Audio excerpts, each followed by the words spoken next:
ഇന്ന് നമ്മൾക്കേ വളരെ ഈസി ആയിട്ട് കറിയൊന്നും വേണ്ടാത്ത തന്നെ കഴിക്കാൻ പറ്റുന്ന ഒരു മസാല പൂരി ഉണ്ടാക്കിയെടുക്കാൻ കേട്ടോ. വളരെ ഈസിയാണ്. കുട്ടികൾക്കൊക്കെ ലഞ്ച് ബോക്സിലൊക്കെ ആക്കി കൊടുക്കാൻ നല്ലതാണ്.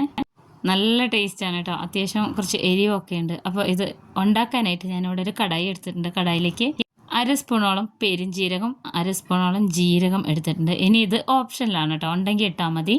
കസൂരി മേത്തിയാണ്. ഉലുവേല മാർക്കറ്റിലൊക്കെ വാങ്ങിക്കാൻ കിട്ടും. നമ്മൾ ബിരിയാണിയിലൊക്കെ ഇപ്പോൾ വെച്ചിട്ട് ചേർക്കുന്ന ഒരു സാധനമാണ് കസൂരി മേത്തി. ഇതെല്ലാം കൂടെ, ഇത് മൂന്നും കൂടെ ഈ കടായിലിട്ടിട്ട് ഇതുപോലെ ഒന്ന് ചൂടാക്കിയെടുക്കണം. ചൂടാക്കിയെടുത്താൽ മാത്രം മതി കേട്ടോ. ജസ്റ്റ് ഒന്നിങ്ങനെ ചതച്ചെടുക്കാൻ വേണ്ടിയിട്ടാണ്. ചെറുതായിട്ട് ഇതിൻ്റെ കളറൊക്കെ മാറി വരുന്നുണ്ടോ, അപ്പോൾ തന്നെ നമുക്ക് സ്റ്റൗ ഓഫ് ചെയ്ത് വയ്ക്കാം. എന്നിട്ട് ഒരു 10 മിനിറ്റിന് ശേഷം ഇതിനെ ഒന്ന് ചതച്ചെടുക്കണം കേട്ടോ.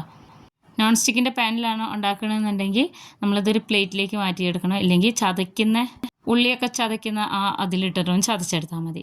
അതിവിടെ ഇരിക്കട്ടെ. ഇനി ഞാനിവിടെ 2 കപ്പോളം ഗോതമ്പ് പൊടി എടുത്തിട്ടുണ്ട്. ഇതിലേക്ക് പുട്ടുപൊടി അല്ലെങ്കിൽ റവ ചേർത്ത് കൊടുക്കണം കേട്ടോ. 2 സ്പൂണാണ് ചേർത്ത് കൊടുക്കുന്നത്. ഇനി ഇതൊന്ന് ജസ്റ്റ് ഒന്ന് പരത്തുക. എന്നിട്ട് പിന്നെ ഇതിലേക്ക് 1/2 സ്പൂണോളം ഉപ്പിട്ട് കൊടുക്കാം. ഒരു 1/4 സ്പൂണോളം മഞ്ഞൾപ്പൊടി ഇട്ട് കൊടുത്ത്, പിന്നെ എരിവിനായിട്ട് ഞാനിവിടെ ചേർത്ത് കൊടുക്കുന്നത് മുളക് പൊടിയാണ് കേട്ടോ. 1/2 സ്പൂണോളം മുളക് പൊടി, പിന്നെ കായം ഒരു 1/4 സ്പൂണോളം കായം ഇട്ട് കൊടുത്തിട്ടുണ്ട്.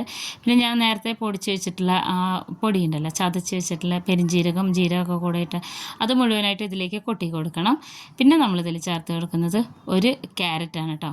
ക്യാരറ്റ് ഞാൻ ഒരെണ്ണം മുഴുവനായിട്ട് എടുത്തിട്ടുണ്ട്. ഇങ്ങനെ ഗ്രേറ്റ് ചെയ്തെടുത്തതാണ്, അരിയരുത്. പിന്നെ മല്ലിയില ഒരു 2 പിടി ചേർത്ത് കൊടുക്കുന്നുണ്ട്. ഇനി ഇതിനെ നന്നായിട്ടൊന്ന് കുഴച്ചെടുക്കാം. നല്ല ടേസ്റ്റെന്ന് വെച്ചാൽ നല്ല ടേസ്റ്റാണ് കേട്ടോ. ഇത് ഈ ഒരു രീതിയിൽ തന്നെ ഉണ്ടാക്കിയെടുക്കുമ്പോൾ ഇതിൽ നമുക്ക് ഇഷ്ടമുള്ള വെജിറ്റബിൾ ഇടാമെങ്കിലും കുഴച്ചെടുക്കുമ്പോൾ അതിനെ കുഴച്ച് പരത്തിയെടുക്കുമ്പോൾ കുറച്ച് പാടായിരിക്കും. അതുകൊണ്ട് ഞാൻ ഗ്രേറ്റ് ചെയ്തിട്ടിരുന്നത് നന്നായിട്ട് മിക്സ് ചെയ്തതിന് ശേഷം നമ്മളിതിൽ വെള്ളം ഒഴിച്ചിട്ട് കുഴച്ചെടുക്കുകയാണ് കേട്ടോ. സാധാരണ നമ്മൾ ചപ്പാത്തിക്ക് എങ്ങനെയാണോ കുഴച്ചെടുക്കുന്നത് ആ ഒരു രീതിയിൽ തന്നെ ഒരു 1.25 കപ്പ് വെള്ളം എനിക്ക് വേണ്ടി വന്നിട്ടുണ്ട്. പിന്നെ ഇത് കുഴച്ചെടുത്തപ്പോൾ നമ്മൾ ഡോ കണ്ടോ ഇതുപോലെയാണ് ഇരിക്കുന്നത്. ഇതൊരു 2-3 മിനിറ്റ് നമ്മൾക്കിതൊരു വേറൊരു പാത്രത്തിലേക്കിട്ട് റെസ്റ്റ് ചെയ്യാൻ വയ്ക്കാം കേട്ടോ. പിന്നെ നമ്മളിതിനെ പരത്തിയെടുക്കുന്നത് പത്തിരിയുടെ ആ പ്രസ്സിൽ വെച്ചിട്ടാണ് കേട്ടോ. ഏതാണ്ട് ഒരു 20-21 വർഷമായിട്ടുള്ള പത്തിരി പ്രസ്സാണ്. ഇതിൻ്റെ ഷേപ്പിൽ തന്നെ ഞാനൊരു കവറ് കട്ട് ചെയ്തിട്ട് അതേ ഷേപ്പിൽ കട്ട് ചെയ്തിട്ട് അടിയിലൊന്ന് എണ്ണ ഒന്ന് തടവി കൊടുത്തിട്ട് ഈ ഒരു രീതിയിൽ കവർ വെച്ചിട്ടുണ്ട് കേട്ടോ. ഇങ്ങനെ അത് പിടിക്കാതിരിക്കാനും എണ്ണ അധികം ഉപയോഗിക്കാതിരിക്കാനും നമുക്ക് പത്തിരി ഇതിൽ വേണമെങ്കിൽ ഉണ്ടാക്കിയെടുക്കാം. ഞാൻ കൂടുതൽ ഉപയോഗിക്കുന്നത് ഇതാണ് കേട്ടോ, പൂരി ഉണ്ടാക്കാൻ വേണ്ടിയിട്ട്. അപ്പോൾ ഒരു 10 മിനിറ്റ് ഒന്ന് വെച്ച് കൊടുത്തതിന് ശേഷം നമുക്കിതിൽ ഇങ്ങനെ ഉരുളകളാക്കി എല്ലാം കൂടെ ഉരുളകളാക്കിയിട്ട് ഒരു പാത്രത്തിലേക്ക് ഇട്ട് കൊടുത്തിട്ട് ഇങ്ങനെ പെട്ടെന്ന് പരത്തി പിന്നെ നമുക്ക് ഉണ്ടാക്കിയെടുക്കാം. ഞാൻ ചെയ്തെടുക്കുന്നതെന്ന് വെച്ച് കഴിഞ്ഞാൽ ഓരോന്നോരോന്നായിട്ട് പരത്തിയിട്ട് പ്രസ് ചെയ്തെടുക്കുകയാണ് ചെയ്യുന്നത് കേട്ടോ. നമ്മൾ ഉണ്ടാക്കിയെടുക്കുമ്പോൾ ഒരു 4-5 എണ്ണം ഒരുമിച്ചിട്ടിട്ട് വേണം, പരത്തിയിട്ട് വേണം ഉണ്ടാക്കിയെടുക്കാൻ. അപ്പോൾ ഞാൻ ഇത്രയും ചെറിയൊരു ബോളാണ് ആക്കിയിട്ടുള്ളത്. വേണമെങ്കിൽ മാത്രം കയ്യിൽ കുറച്ച് എണ്ണ തടവാം, എന്നിട്ട് പ്രസ് ചെയ്തെടുക്കുകയാണ് ചെയ്യുന്നത് കേട്ടോ. നമ്മൾ ഈ ഒരു കവർ ഇതിൻ്റെ മേളിൽ വെച്ചതുകൊണ്ട് ഇതിൽ എണ്ണയൊന്നും തേച്ച് കൊടുക്കേണ്ട കാര്യമില്ല. ഈ പത്തിരി പ്രസ് ഒത്തിരി ഇങ്ങനെ ചീത്തയായി പോയിട്ട് ഞാൻ പെയിൻ്റ് അടിച്ചെടുത്തതാണ് കേട്ടോ. ഓൾറെഡി അത് ഗ്രീൻ കളറായിരുന്നു. നമുക്കും ഇതുപോലൊക്കെ ചെറിയ ചെറിയ കാര്യങ്ങളൊക്കെ ചെയ്ത് കഴിഞ്ഞാൽ പഴയ സാധനമാണെങ്കിൽ പോലും ഒത്തിരി യൂസ്ഫുള്ളാണെന്നുണ്ടെങ്കിൽ നമുക്കൊന്ന് ഇതിൻ്റെ മുഖമൊക്കെ മാറ്റിയെടുക്കാം. അപ്പോൾ അതാ ബാക്കിയുള്ളതും കൂടെ ഞാനൊരു 5-6 എണ്ണം ഒരുമിച്ച് പ്രസ് ചെയ്തെടുത്തിട്ട് ഫ്രൈ ചെയ്തെടുക്കുകയാണ് ചെയ്യുന്നത് കേട്ടോ.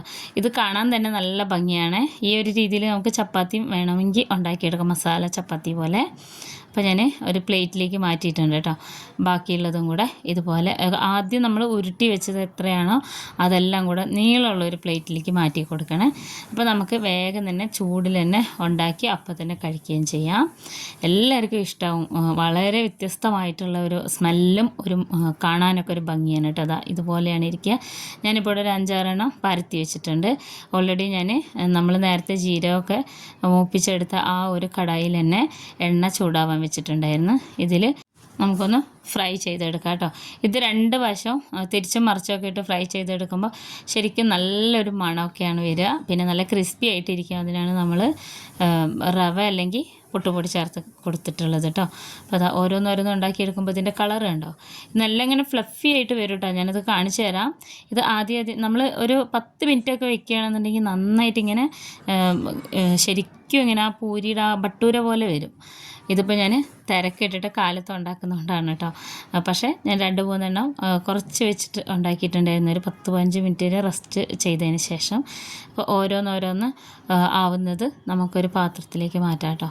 ഞാനിത് ഇതുപോലെയാണ് ഒരു ടിഷ്യൂ വെച്ചിട്ടാണ് അതിൻ്റെ മേലിലേക്ക് ഇട്ട് കൊടുക്കുന്നത്. ബാക്കിയുള്ളതും കൂടെ നമ്മൾക്ക് ഉണ്ടാക്കിയെടുക്കാം. നല്ല ഭംഗിയാണ് കേട്ടോ കാണാൻ വേണ്ടി. നമുക്കിതിന് പ്രത്യേകിച്ച് കറിയൊന്നും വേണ്ട. എല്ലാവരും ഉണ്ടാക്കി നോക്കണം. വീഡിയോ ഇഷ്ടപ്പെട്ടാൽ ഷെയർ ചെയ്യാനും ലൈക്ക് ചെയ്യാനും ഫോളോ ചെയ്യാനും മറക്കരുത് കേട്ടോ. വളരെ ഈസിയാണ്.